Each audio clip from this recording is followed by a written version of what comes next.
Welcome back to the Stephen Knight Show. Our guest tonight is an immigrant, a veteran, and a progressive run-in to provide housing for all and to be Oregon's first African-American member of Congress. Please help me welcome Albert Lee. Welcome to the show. Yeah, it's good to be here. Good to be here. Good to be here. So you are running for the 3rd District in Portland, Oregon. And I understand prior to Bernie Sanders, you weren't really into politics like that. So what is it now? Because you're running against the incumbent who's been there since 1996. Why is it time for change? Yeah. Thank you. First of all, it's time for change because, quite frankly, in those 24 years that the incumbent's been in office, here in this district, across the country and around the world, we still face a series of crises. When I talk about things locally, I'm talking about our homelessness crisis, which went from critical to super critical. We have a lack of affordable housing and a lack of living wages. The combination of those two things places many of us into the struggling class. And then we've got a climate emergency that really has only gotten lip service. Things, our incumbent talks about and says a lot of the good things, a lot of things, but a lot of the right things. But when it comes to action, there is none. So it's time for change. And I know you talked about, him being a multi-millionaire. We have a so-called billionaire as our president now. And so you're saying that it's time to get people, everyday people or people in the community who are, they have their ears to the ground in office. Can you talk about that? Yeah. So, when we talk about our government, we're supposed to be living in a democracy, not in an oligarchy, not in a monarchy. But when you look at the halls of Congress, over 52% of the folks that live there, that work there, that you might as well call them living there because a lot of them are career politicians. A vast majority of them are part of the 1%. They're a part of the very top of society. Kind of out of touch. Exactly. They're out of touch. They don't understand the struggles of regular everyday folks. And quite frankly, when you're in that area and when you're in that position, it's really hard to have an understanding of how people are struggling. It's time that you have people who know the struggle, who have experienced some of the things that we're talking about. It's really easy to not raise the minimum wage if you've never worked for a minimum wage. Exactly. Right? Exactly. Yeah. So, I think that we need to diversify our representation. And I don't just mean race or background, but I'm talking about socioeconomics, because quite frankly, if you're all cut from the same cloth, it's really hard to get to having different perspectives, different ideas to get to those workable solutions that we need. Yeah. And I know we're all going through this global pandemic. You're married with a daughter. She's running around here somewhere. You're probably hearing her in the background right now. How is your family staying safe during all this? Yeah, we're hanging tight. So we this whole situation started about 6-7 weeks ago, and from the very beginning, we took this very seriously. I suspended all of our outdoor operations for the campaign. We are working from home. My wife, in fact, has got a meeting going on upstairs in her room, in the bedroom, and my kid goes to school at home, and I'm working my shift job from home also. So we're doing that. We're campaigning from home. We're doing a lot of virtual town halls, trying to meet people that way. And really, that's what we're doing. We're trying to stay safe. We're trying to let the health experts do what they're supposed to do in order to help us get to where we need to go. Yeah. So I was going to ask you, because this is campaign season, and obviously you can't do your, traditional, right? And so but I was thinking about this the other day, that I think in a lot of ways, the internet has changed the game for, a lot of industries, and you're able to reach more people. But do you find it as effective as actually being out in the fields, out there, meeting people, shaking hands? Yeah, it isn't. So just the other day, we were trending really hard the last couple of days. I think we had a tweet that went up 200,000 likes and whatnot. But that doesn't convert into votes, and it doesn't convert into contributions. And what we need to do is we need to be able to go in front of folks. And like you said, you have a sister who lives out here. About the campaign. And that is because of the money in politics. For us, we are following the right way of doing this, which is not to take any corporate contributions. But that means that we need to get support from the people. and it's difficult, especially when a lot of people that we're trying to represent don't have a whole lot of money to give. So we can't do the media blitz. We can't do the ad buys. So what we were really dependent on these last 2 months was to go out in the field, knock on doors, talk to people face to face. So without that, it is really difficult. So we're doing the next best thing, which is going through the social media. Most definitely. I know you were a huge Bernie supporter. You are a huge Bernie supporter, and obviously he has backed down and he's lent his support and endorsed Joe Biden.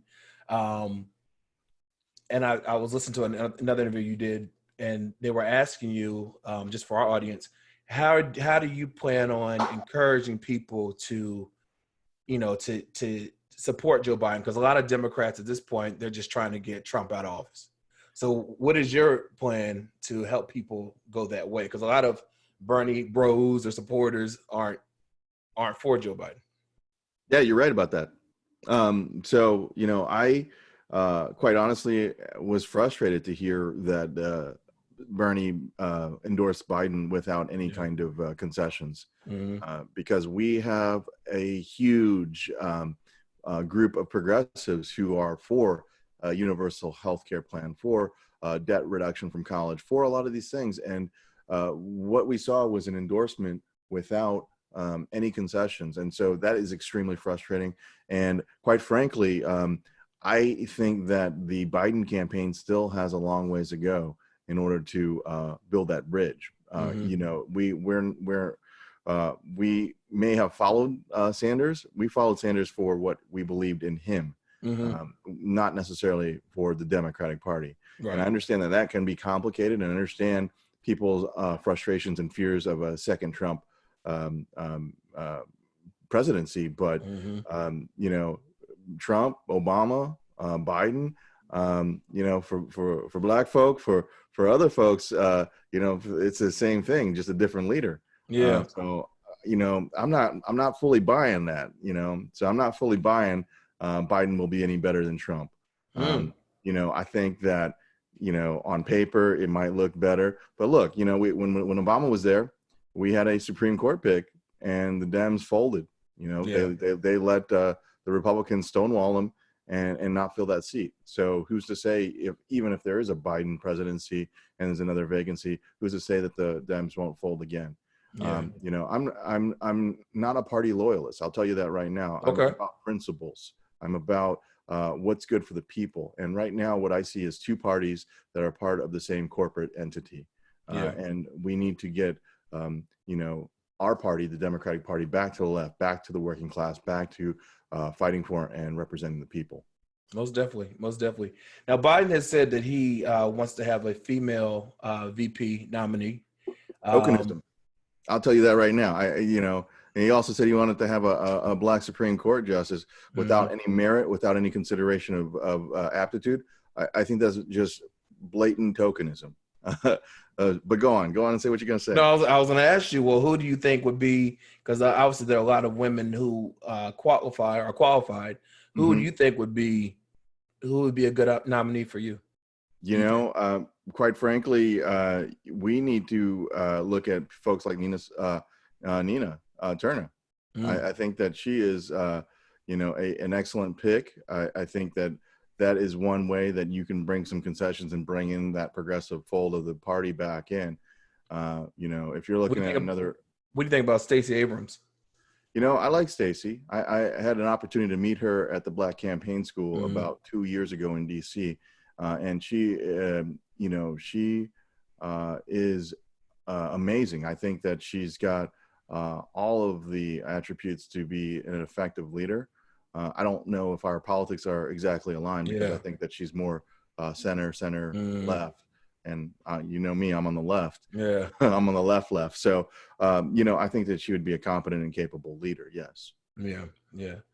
So let me ask you, let's talk about your background briefly.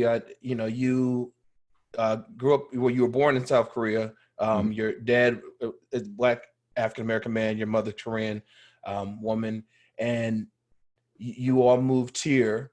How was it like growing up here as an immigrant? Yeah, I'll tell you what, growing up in the 70s and the 80s in St. Louis, I didn't fit those neat little boxes. Right. My sister and I, we weren't black enough. We weren't Asian enough. Mm-hmm. Folks looked at us and they looked at us funny, trying to figure out what to peg us for, what to put us into. Right. And here we are. So sorry about that. That's okay. Life at home, right? Right. Exactly. Exactly. Stay home. Yes, life at home. But I'm sorry, where were we at? Yeah. So, I mean, growing up, my sister and I, we didn't fit those neat little boxes for anything. And we were catching hell from everybody and anybody. Yeah. And for me, the thing was, as a kid, I hated being different. All I wanted to do was fit in, to be the same as everybody. That's all kids. Yeah. Yeah. Right. But as I grew up, I grew to embrace all of those things that made me different, unique, and me. And I came to realize, none of us really fit those neat little boxes. Exactly. Those boxes divide us. They hide us from the fact that deep down, we're all truly the same on the inside. I agree.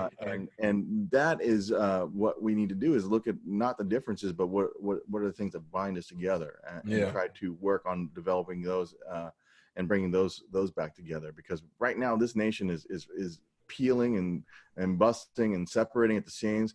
People are afraid of each other. Yep. And we need to get to a point where we can have each other in our homes again. I live in rural areas. I've lived in urban areas all over this country. And what we need is really an exchange of people all over, right. So that they can get a better understanding of each other. And you went on and served in our U.S. Army. Thank you for your service. And you graduated from law school. I believe prior to this, you were a dean at a community college. Is that correct? Yes, Portland Community College. And so, I've been to Portland maybe about 3 or 4 times. My sister lives there with her husband, their 3 kids, both of his brothers, their wives and kids, and then his parents. They all live there. But I know that that's probably as black as it gets. No doubt. I mean, we are 80% white, somewhere in the neighborhood for this district. I had a consultant that I had lunch with out there maybe last year, and I think it was in Salem.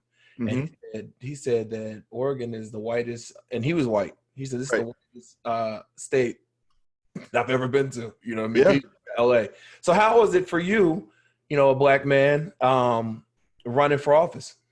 Yeah. So here's the thing. And I'll address this in a couple different ways. Number one, we've had about 64 representatives from the state of Oregon. Mm-hmm. Now, out of those 64, we've had one that has been an immigrant and one that has not been white. And it was the same person. See? Yeah. So, but given that, in this state, we still have a good 15, 16%, maybe 18% now. After the census, we'll figure out maybe we crack 20%. Right. That aren't white. And those folks have had 1 out of 64 shot at seeing somebody that looks something like them representing them. But again, I don't want to just focus on the ethnic background, but I think also when you look at it here in our district, we've had 13 representatives for the 3rd district, 11 white men and 2 white women. Most of those have been from the upper class. Most of them have been from very wealthy backgrounds. And again, here currently we have 2 senators and 5 representatives. 100% of them are multimillionaires. 100% of them are landowners. 100% of them are white, and 100% of them are over the age of 62. That is not representative of a state where a good 75% of us are under the age of 62, less than 1.4% of us are millionaires, and a good 44% of us, myself included, are renters. So we need to have folks that are going to be, coming from our perspective and our background to represent us. So it's not just a matter of race or ethnicity, but it's also about socioeconomics. It's also about lived experience. I've spent a bit of time homeless as well when we were in high school. I went to 5 different high schools in 3 different states. Here in Oregon, we have one of the largest houselessness populations. So, you need somebody that understands that kind of perspective and understands it intimately in order to get to solutions that are going to work.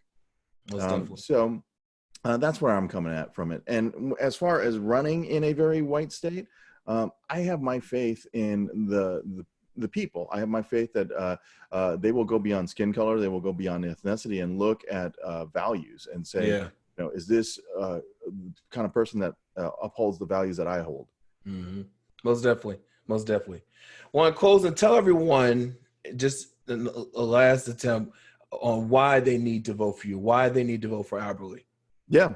So again, here in our district, first of all, I believe that democracy requires choice. We haven't had that kind of a choice in over a generation. We face a series of crises that have been allowed to fester and grow, including housing and homelessness, the lack of affordable housing and living wages, and a climate emergency that has only gotten lip service. I believe in the basic tenets of the party when it comes to diversity, equity, and inclusion. I think it's time that we uplift some new voices from some other backgrounds, from some other lived experiences to represent us here in the most diverse district of our state.